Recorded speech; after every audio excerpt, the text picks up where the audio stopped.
Yo, what's up, guys? How are you doing today, man? Coming at you guys with some more NBA breakthroughs. Now, today we have a tweet from Woj. NBA trade deadline season is officially here because, bang, according to Woj, Pascal Siakam is headed to the Indiana Pacers, with the Raptors going ahead and receiving Bruce Brown, Jordan Nwora, and 3 first-round picks. And the Pelicans are also in this deal as well, so it's the 3-team deal in which they will be sending over Kira Lewis. And I believe I just saw a tweet that move saves them $18 million in cap space, so that was a big deal for them as well. But Pascal Siakam, the former All-NBA player, the multiple-time All-Star, the NBA champion in the 2019 season, is officially a Pacer. I like this move for the Pacers, but I was talking about yesterday, this is a really risky move for them because they're trading away 3 first-round picks in the Tyrese Halliburton window for a guy that right now has not re-signed with your team, as this video has went on, and probably won't have those conversations till the summer comes along. So let's just say you trade 3 first-round picks for Siakam and he doesn't re-sign. What happens? But let's say he does re-sign. You now have a all-star Siakam, a all-star Tyrese Halliburton, and you keep Benedict Mathurin and you keep Jarris Walker as well. I really can't say I hate this move for either of these teams, but I want to go ahead and just break down the rest of the thing as well. And also a tweet I made earlier as well. I'm not thinking of something at the end of the video as well, but that's besides the point. I was thinking about it earlier. I was thinking about it yesterday when this rumor came out, and basically the whole entire basis of the rumor that came out yesterday really came to fruition, to be quite frank. There was salary floor that was involved in the deal. It ended up just being Jordan Nwora. I was like, could it be Buddy Hield? I was like, probably not, because now you have a starting 5 for the Pacers now looking like Tyrese Halliburton. You're looking at Buddy Hield. You're looking at Benedict Mathurin. You're looking at Pascal Siakam. I was hurting as well. Off the bench, you still have guys like Obi Toppin. You still have guys like Jalen Smith. You still have guys like Jarris Walker. You still have guys like T.J. McConnell, guys like Isaiah Jackson. Like, this is still a pretty damn good team. But like I mentioned earlier, or not that I mentioned earlier, that what I was talking about yesterday was, I don't think this move makes them one of the best teams in the league. I don't think this move makes them one of the best teams in the Eastern Conference. But it's a good move, though. Don't get it twisted. I'm not like slandering the Pacers, but this doesn't just make them you're in the upper echelon of the NBA. You got this, that, and the third. Like, with all due respect, that's just not the case. But still, I like this move for a young Pacers team that went out and made a nice deal. These are the picks that they will be trading away. Not all these picks that I'm showing you guys, but I just want to go ahead and break this down. So they're trading away their 2024 first-round pick. They're also trading away another first-round pick from this season via either OKC, Houston, the Clippers, or Utah.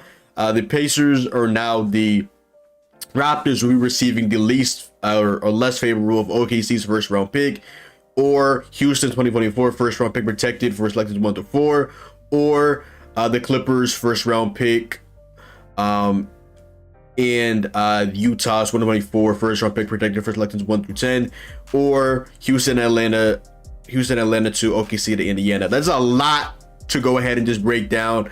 So the Raptors will be receiving at least, or not at least, they'll be receiving one of these picks, either via the Clippers, via the Rockets, via the Jazz, or via the Thunder. So the Pacers are trading away. They had 2 first-round picks this season, one via them and one via one of these 4 teams, whatever, which one of them conveys, whatever. And they also have to trade away their 2026 first-round pick. Now, I'm not mad at them trading away their first pick for this season. I would probably trade away a first-round pick this season if it were a rental Pascal Siakam, so I'm all good with that.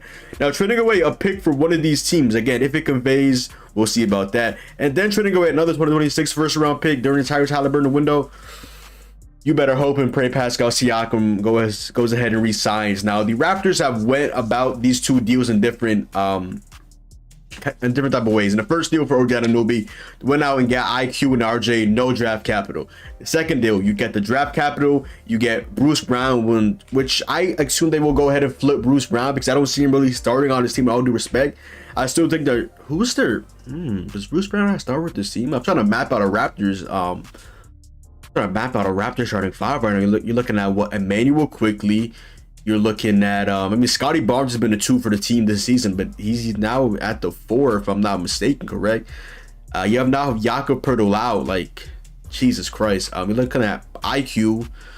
You're looking at Bruce Brown, RJ Barrett, Scotty Barnes, and whoever at center. I believe they've been playing like Jonte Porter at the 5, so let me just check that out real quick, because the Raptors obviously they have no Jakob Poeltl. Last game, yeah, Dante Porter was starting at center again, so they really have guys like Jonte Porter, guys like Thaddeus Young. Chris Porter is a 4 more than he's a center, but I guess he can play a small ball big. But yeah, I really like this move with the Pacers. If you go ahead and re-sign Pascal Siakam, it was a risk. I was talking about it yesterday. He's definitely a risk that I believe was way too much of a risk, because you can trade 3 first-round picks for a guy that I would not go ahead and re-sign. But I did just see a tweet from Woj that makes me think, wait, hold on, this isn't actually the worst possible deal of all time. And I actually think I am coming forward to the idea of the Siakam trade to the Pacers a lot more, especially if they can go ahead and do what Woj just tweeted out, which is that Siakam is excited about the deal to the Pacers and expected to be eager to work out a new contract with the franchise this summer. Source tell ESPN, Siakam can be a free agent in July. Now that makes me feel a lot better about the Pacers going ahead and trading for Pascal Siakam. You can go ahead and re-sign him. This is a guy that has not only all-star potential, but all NBA potential as well. He's a multiple-time all-NBA team guy. He's a damn good player. He ended up having a good season. The 3-point shot this season has not been where it's at, but as a guy that's watched a lot of Pascal Siakam, I've had my fair share of bread on Siakam this year, so I've watched a good amount of him. This is a guy that can get downhill. He's a really good downhill player. He's also really good in the mid-range. The 3-point shot, like I said, is hovering around 30%. It's been hot and cold as of recent, but he can give you rim pressure. He can get to the rim. He can get to the mid-range. He's a nice playmaker. He's a nice rebounder. Pretty stout defender, and this is definitely a guy I like matching up with Tyrese Halliburton. I mean, shout out to them. Their front office went ahead and paired an all-star, their current franchise player, Tyrese Halliburton, with a guy that has all NBA potential. And you keep guys like Benedict Matthews, you keep guys like Jarris Walker. Jarris Walker's a guy I've been clamoring for more minutes with his Pacers team. Like, I hate when teams pick people like top 15 in the first round and they just don't play minutes. Like them and the Jazz with Taylor Hendricks, the Magic with Jet Howard. Like, why do you draft these guys and not like immediately just throw them into the fire? Like, that might just be me, the fan talk, because I just want to see these young guys actually show what they have in the NBA. Because a Heat fan with Jaime Hawkins Jr., we had him the first game against the Pistons. He was getting like solid, like maybe less than like 25 minutes, but he was still getting his clock. So I really want to see more Jarris Walker. Now, this doesn't really open up room potentially at the position, technically speaking. He's a 4, but played a 3 if I'm not mistaken at Houston. Yeah, Siakam to the Pacers, that's nice. Now, the Raptors, in terms of them, like the draft capital their guys will be receiving, especially the second first-round pick that they can get from this year from one of those other teams. Wondering how that will convey. That can be really massive for them. You get Bruce Brown. Bruce Brown is a guy that you can start for now. Technically, you want to bring him to the bench in the second round, okay. But I believe he has a player option, not a player option, a team option after this year. The Raptors probably declined that. Bruce Brown's been solid, but he has not been worse. He's not been worth the amount of money that he got, which is, I feel like, the only reason he is on that Pacers team, because they just kind of were like a little bit desperate per se. They wanted another really good player. Obviously, Bruce Brown just came off a championship. Bruce Brown signed a 2-year deal for $45 million. Yeah, it's a club option. He will be in his age 28 season. Yeah. Okay, so looks like oh yeah, obviously. Because Bruce Brown just got traded.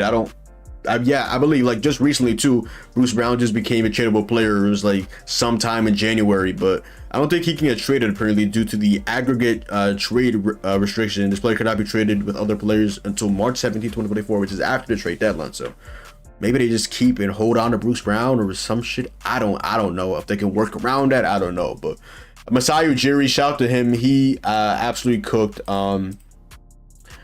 Before I finish off this video, I got to get on the more serious note and show my love and show my respect to member of the Golden State Warriors. But Masai Ujiri, man, that man absolutely cooked. He went ahead and turned OG Anunoby and Pascal Siakam, Emmanuel Quickly, RJ Barrett, Bruce Brown, Jordan Nwora, Kara Lewis, 3 first-round picks and a second-round pick as well. Before I get into that, I also want to get into the last couple of tweets from Woj, just to go ahead because you mentioned Kira Lewis, I believe, going to the Raptors, which is a pretty solid move. Kira Lewis obviously not lived up to potential being a first round pick with the Pelicans. Wasn't really playing at all, unless it's garbage time. Okay, so yeah, the Raptors will be receiving the Pacers pick of 2024, 2026, and they'll be getting the worst of Utah, Houston, Clippers, and OKC. So really, they'll either get the Clippers or the OKC pick, and obviously we'll see who ends up winning this deal when those 3 picks get conveyed and selected. And we're not gonna immediately know who won this deal unless the Pacers just go out and just go absolutely insane. So the Pelicans will send a 2024 second round pick to the Pacers in a 3-team deal, and they will be receiving Kira Lewis Jr. Now, on a more serious note, I want to say condolences and rest in peace to Golden State Warriors assistant head coach.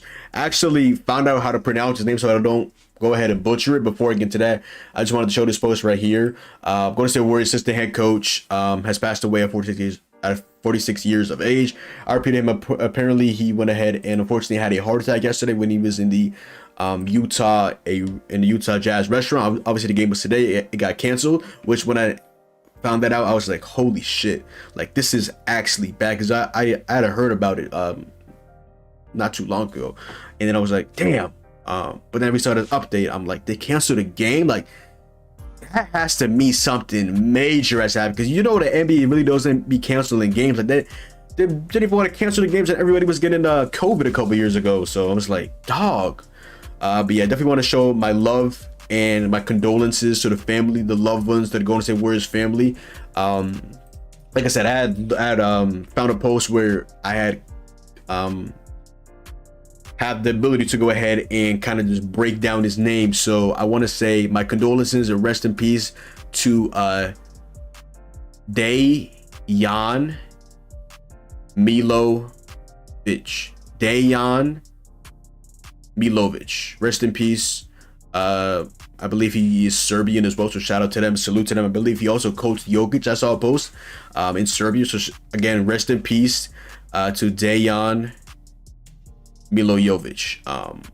Wow, gone too soon at the age of 46 years old, assistant coach for the Golden State Warriors. My love and condolences to the Golden State Warriors family, to the family of Dejan Milojevic. Gone way too soon. Really unfortunate. Again, it's cliche, but you really gotta go ahead and appreciate everything you have now, because in an instant it could be gone. Man, this man was just out playing with the Golden State Warriors. He just randomly had a heart attack, and at 46 years old, he's just gone. So prayers to the family of Dejan Milojevic. And wow, man, sucks, man. Sucks. Yeah, Siakam is officially a Pacer. RIP to Dejan Milojevic. And hopefully you guys did enjoy that. What are your opinion on this Pacers deal? Like I said, I like it now that I'm seeing that Siakam may go ahead and re-sign with the Pacers. But beforehand, I was alarmed. I was like, yo, you got to resign. He's got 3 first-round picks. Oof. But Buddy Hield stays in the deal. Benedict Mathurin stays. Jarrett Walker stays. Seems like a W in my opinion. But yeah. Other than that, yo, that is the video. Go down below, drop a like, comment down below, sub up, follow me on Twitch, Twitter, and TikTok. Your boy John. Hopefully, you guys enjoyed this video, and I'm out, man. Peace.